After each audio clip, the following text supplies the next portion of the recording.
շատ լավ է ու ուշադիր հետևում եք ընդդիմադիր գործիչների խոսույթին, որտեղ ինչ են խոսում, ուղիղ եթերում եւ այլ եւ այլ։ Բայց շատ նաեւ կարեւոր է ու մի քանի անգամ ավելի կարեւոր է, թե օրինակ իշխանության ներկայացուցիչները ինչ են խոսում։ Ես ձեզ խորհուրդ կտամ շատ ավելի շատ նաեւ ուշադրություն դարձնեք դրան ու հատկապես հանրային հեռուստաընկերության եթերում հրավիրվում են մարդիկ, որոնք որ ատելության խոսք են գեներացնում, ներազգային պառակտում են մտցնում, հատկապես արցախցի մեր քույր եղբայրների նկատմամբ։ Ուրեմն ես մի քանի վերջերս մի քանի հաղորդումներ եմ նայում եւ տեսնում եմ, որ քանի գնում դա ավելի, այսպես ասած, մտահոգիչ եւ ավելի անընդունելի է դառնում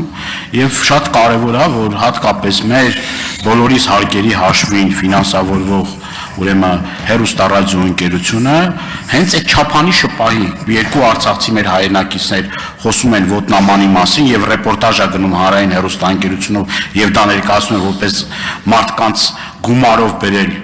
ցույցերի, հետո պարզվում է որ նման բան չկա, դա կեղծիք ասուտ է, բայց այդ տրամադրվածությունը հասարակության մեջ մնում է, գեներացվում է, հարց դրա մասին է։ Հաջորդ իմ հարցը հետեւյալի մասին է։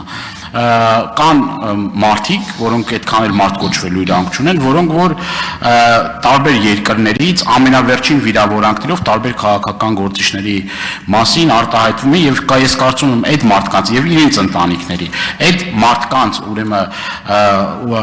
հնարավորությունը հեռարձակվելու Հայաստանում առհասարակ պիտի սահմանափակվի։ Իրանք ընդհանրապես չպիտի ոչ մի եղանակով ինչ որ գործիքակազմեր չարեն եւ ազդեն դրա վրա